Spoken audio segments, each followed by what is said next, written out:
In this video, I'm going to be giving you guys an early weapons guide to the weapon system in Final Fantasy VII Ever Crisis. What's up everybody, 40 the Broadway Saiyan here. Welcome back again to my YouTube channel with another video on the closed beta version for Final Fantasy VII Ever Crisis. Before we get started on this video, you guys know the drill. If you enjoy what you see on this channel, please be sure to hit that subscribe button, turn on that notification bell so you're not missing out on future uploads. Leave a like on this video and comment down below what your thoughts are about the weapon system for Final Fantasy VII Ever Crisis.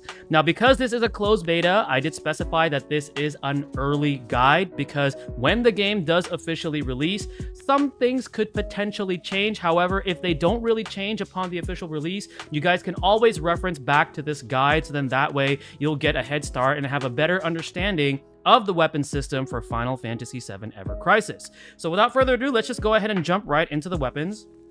So something that I want to mention, and I want you guys to really remember this because later on in the video, this is going to be very important.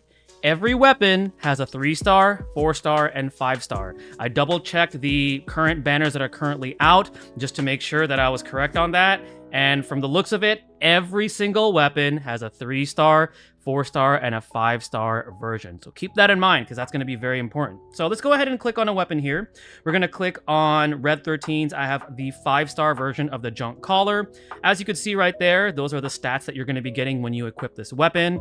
And then afterwards, each weapon has abilities that are attached to it. First, you have your command abilities. This is going to be the command that you'll have access to when you have this character in battle equipped with this weapon. You have your reinforcement ability. So this is going to be your passives. This is going to be improving, specific things on your characters. For example, the Junk Collar will be improving Red 13's physical defense up. And as you can see right here, as you improve this weapon, you'll be getting better versions of this particular passive. And finally, every weapon has 3 support abilities. You can kind of consider these like your materia, your support materia. This is pretty much more passives that allow the weapon to be a lot better. So for example, right over here, it tells you that it can be unlocked after one level uncap. And then right when you do that, this little slot right here will be open and you're going to automatically get that support ability. So pretty easy to understand. You have your command, reinforcement, and support abilities. Now, how do you level up weapons? It's actually really easy. You use these things called whetstones. There's 3 different versions that you could use. Whetstone Shard, which is the lower end, the regular whetstone, and then the whetstone chunks. The chunks are the ones that give the most EXP, but ideally you want to use the lower end versions first, so that way you're not wasting those. Now, a pro tip that I want to give you, or just a tip, not a pro tip, I'm not a pro at this game, but generally speaking, when you start the game out, you want to level up I would personally level up the 4 stars and the 5 stars that you have access to and not worry about the 3 stars too much. And we'll get into that when we talk about the rarities. Like I was saying earlier, the rarity thing is important. So just something to remember when you guys do start out on this game. Focus more on your 4 stars and 5 stars because those are the ones that are going to give you better stats and overall just a better performance for your character. So we're just going to go ahead and level up Red 13's Junk Collar. I'm going to use... Let's see here. What does this give me? Yeah, let's just go with that. Actually, can we? All right, we're just going to go ahead and use 2 whetstone chunks because this is a 5-star weapon. It's going to cost us some gil, but we're going to go ahead and get it to level 20. Awesome. Okay, so now we're going to go ahead and talk about uncapping a weapon's level. So as you can see right here, we could change the max level cap of the Junk Collar from 20 to 50. And we need these materials. These are like your metal bars. So for this one, for example, it requires the rose gold level uncap.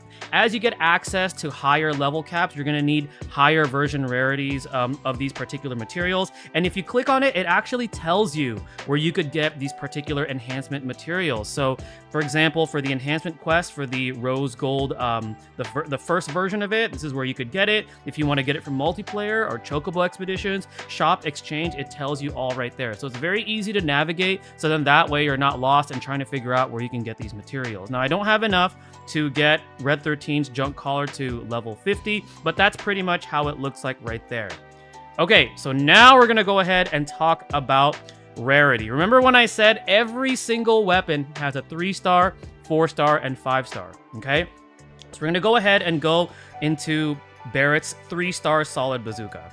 So how do I get the 4-star version of the solid bazooka? So One way you could get it is if you go into the draw, and let's say you do a multi or you do a single, and let's say you already own the 3-star version of the solid bazooka, and then you pull the 4-star version of it. Well, guess what? It will replace the lower end version, and then the lower end version is going to go into something called the armory.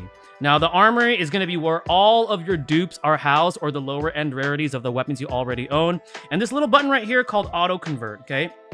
I would turn this on, and there's no repercussions into turning this on, because what happens is every time you get a duplicate, or let's say a lower end rarity of a weapon gets replaced with a higher end, every duplicate that you get is going to be converted into parts. And these parts are going to be very key when it comes to strengthening your weapon's rarity. And then later on, there's something that's called overboost, which are for 5-star weapons. So in order to get the higher rarity version of, let's say, Barrett's solid bazooka, I have to pull the 4-star version, which will automatically upgrade it. And then if I pull the 5-star version, we now have the 5-star version. And then the lower end versions are going to be thrown into your armory. And if you have auto convert, you convert them into parts. And as you can see right here, if I click on rarity, I have 1 out of 10 solid bazooka parts. So once I collect 10 of these, which you could get these from pulling on the gacha, I'll be able to upgrade this to a 4-star. That's assuming that I don't pull a 4-star version or a 5-star version of this weapon. So again, in order to upgrade the rarity of a weapon, you need the parts, or you need to pull the higher end rarity of that weapon to replace the lower end one. And then the lower end one gets sent to your armory, and then you get the parts for it. Okay, so now we're going to talk about that overboost system. So we're going to click on a weapon where I know I can overboost it. I think I have a Barrett weapon here where I could do that. Let's see right here. It's hiding around here somewhere.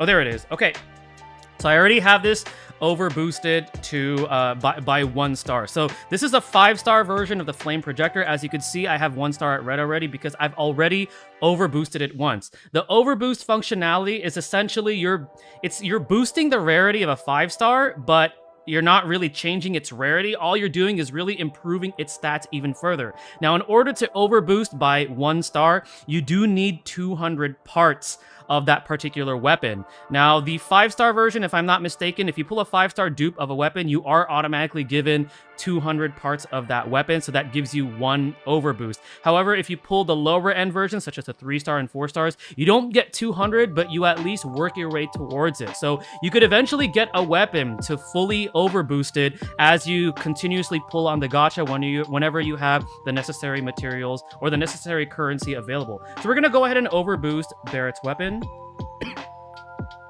Cost some gil, and as you can see right here, we went ahead and overboosted it to the 2nd star, and it went ahead and increased the stats that it gives to this particular weapon. And then as you can see right here, if we get another overboost on it, it tells you exactly what is increased with its particular stats and abilities. So that is pretty much the weapon system in a nutshell. I think there's some unique aspects to it compared to some of the other gachas I've played. I do enjoy that there's 3 stars and 4 stars and 5-star versions of each weapon, and as you progress and do more pulls, those pulls can actually benefit you. So it's a pretty unique system. I personally really like it because you're not really like, oh no, I really want the 5-star version of that, because you can work your way towards it pretty much as long as you have the necessary currency to pull. And I'm going to tell you right now, from playing through the closed beta already, you get plenty of currency, not only through the daily login bonus, which who knows if we're going to get the same, daily login bonus that we're going to get for the official release, but we know we're going to get pre-registration rewards, and the quests themselves do give you a pretty hefty amount of the currency. And then multiplayer, which I'll be making a separate video on that, also gives you currency for not only completing the quest, but also for doing multiplayer for the first time with a player. So lots of opportunities right there to get pulls, lots of opportunities to get dupes, which will be converted into parts, or potentially even get higher rarities for a lower end weapon.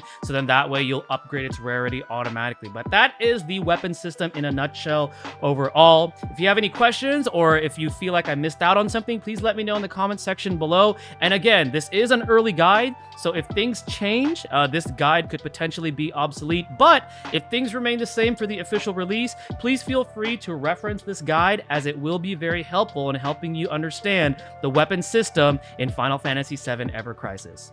This is 40, the Broadway Saiyan, signing out. Thank you guys for watching, and stay blessed, everybody.